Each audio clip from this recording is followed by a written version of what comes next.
What's up, guys? Welcome to the Fantasy Addiction Network. Today we are talking XFL, the Los Angeles Wildcats. We're going to be looking at the XFL Fantasy Football Player Rankings and Offensive Breakdown. I'm not going to waste any time. Let's get right into it.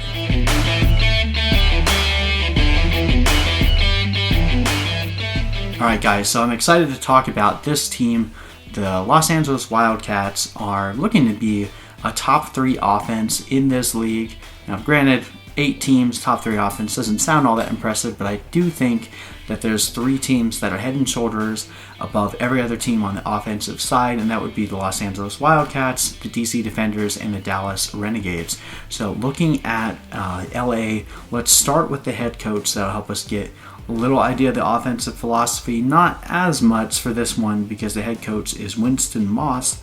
Winston Moss pretty much spent the vast majority of his career as the assistant head coach and the linebackers coach for the Green Bay Packers for, I believe, over a decade.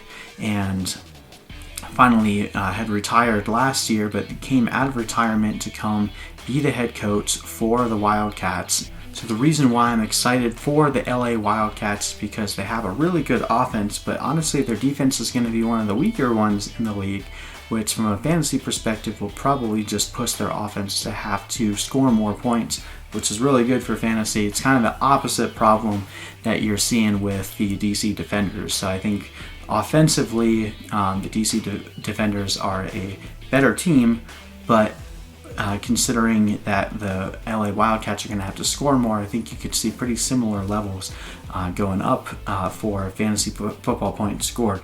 Now, when we break down position by position, let's start with the quarterbacks. We're looking at Josh Johnson. Now, Josh Johnson was going to be the number 1 overall pick in the AAF last year, but he got signed as a backup right before the season started. I believe he went to the Redskins, and the same thing almost happened again this year to the Detroit Lions, but Josh Johnson just decided, no, I want to play football. I think the best way to show my skills is going to be to play in the XFL. Sure, there are other reasons that went into why he made that choice, but the XFL locked Josh Johnson down, and I think from a talent perspective, you could argue that he's the best quarterback in the league, right up there with Cardale Jones. I guess he technically hasn't been fully awarded the starting job yet. There's still rumors that maybe Luis Perez will spell him a little bit, but I think his talent is far and away better than Luis Perez. I think he'll win this job pretty easily and could very, very easily be the number 1 quarterback, if not at least top 2 or 3 in fantasy scoring for the year. Again, a supporting cast isn't quite as strong as the DC Defenders, but I think that, again, because LA projects to have one of the weaker defenses, Josh Johnson is going to have to be used a lot, and I do think that's going to bode very well for fantasy production for both him and his supporting assets. Now, I mentioned Luis Perez as the backup. If for some reason Josh Johnson gets hurt or gets benched, I think that Luis Perez can definitely do a manageable job in this offense. I don't think he brings quite the same athleticism that you see from Josh Johnson, but I do think that he'd be able to do a serviceable job and would become a fantasy relevant quarterback if Josh Johnson is not playing. All right, well, let's jump over to the other skill position players. Well, let's look at the running backs. First, we'll start with Elijah Hood. Now, Elijah Hood was drafted with LA's first pick in the skill position draft. He went at pick 108. So, given that they went with a running back first, they obviously saw a lot in Elijah Hood that they liked, and I can definitely see it. He's more of what you would call a one-cut type of power back, not necessarily the fully well-rounded in terms of being able to also play as a receiver. So I think the reason why I would not consider him a top running back for fantasy in this league is really just because of that. He's probably not going to get too many targets. But on volume alone and just the ability to earn yards on the ground, I do think that Elijah Hood will be one of the better runners in the league, and I think he'll still end up the season as a running back 1. Just doesn't quite carry the upside of a guy that will get receiving and rushing yards in this league. So again, that's why we don't have him in our upper tier. but I do still think that he's definitely worth owning.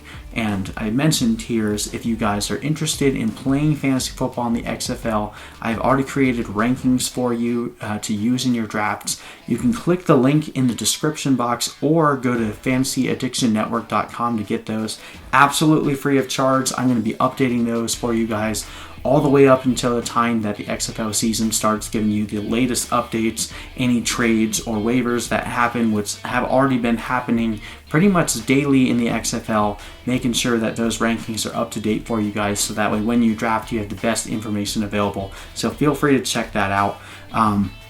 Let's continue with running backs here. There's also another running back that is going to be in my sleeper category, and his name is Larry Rose. Now, like I said, he's going to definitely be a decent sleeper pick if there is such a thing in the XFL. I mean, basically every player at this point is pretty much a sleeper because we don't really know what the league is going to look like. But based on what we can see, there's players that are more likely to succeed in this league. I think Larry Rose would come closer to that sleeper category because we don't fully know how they're going to use him. But he's still in his prime at age 24. He's built around a smaller frame, so he definitely has more of that scat back, satellite back type of archetype compared to Elijah Hood being more like your power one-cut running back. So I wouldn't be surprised to see Rose outperform Hood, especially in the passing game. I just don't know that he's going to get the volume to be an every week asset, but he could end up being a nice flex play. And if Hood goes down, I think Rose would end up being one of the best fantasy running backs in the XFL. So I think you can use him as a handcuff, and you can also just draft him as a straight up flex because he should get enough receiving volume to make him worth an every week start. And then there's another running back on the team, DeJuan Harris. Harris is both talented and seasoned, but at age 31, you have to wonder just how much burst this guy has left. He's a similar build and size to Rose, so another one of those like scat backs, but I think Rose being the younger guy and having more athletic capability, I don't think DeJuan Harris is really going to do too much unless Rose gets hurt. So probably just a name to mention, throw out there just to get in your mind if either Rose or Hood go down. Then DeJuan Harris becomes someone to pique your interest. All right, well, let's jump over to the receivers. Now, we had something really interesting happen about a week ago. The Wildcats and the DC Defenders traded their first picked wide receiver. So the Wildcats had drafted Rashad Ross, and the Defenders had drafted Trey McBride, and they just traded them straight up. Now, from a fantasy perspective, typically you never recommend doing one-for-one trades because they have the potential to just put a lot of egg in your face. But apparently, the way that LA had designed their offense, they didn't feel that a big play receiver like Rashad Ross was what they were looking for, and they thought that Trey McBride fit their system better. Well, I think from a fantasy angle, Rashad Ross stays about the same, which if you watch the DC Defenders video, you'll get to see all my takes on him. But McBride now actually sees a huge uptick in his fantasy usage because he was going to be playing on a team with Eli Rogers, who was going to contend for a lot more targets, whereas now Trey McBride is the clear alpha in this team. So I think McBride could easily finish as the wide receiver one. You have one of the most talented quarterbacks in the league in Josh Johnson, and just based on the amount of volume that he's going to receive and the amount of passing that we're expecting to see out of LA, I think that Trey McBride could easily be the best fantasy receiver.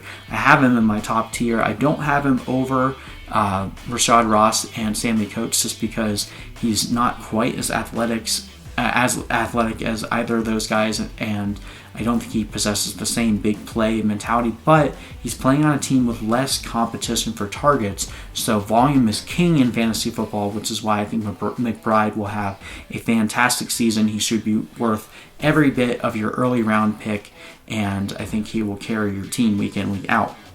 And well, let's look at some of the other options here now.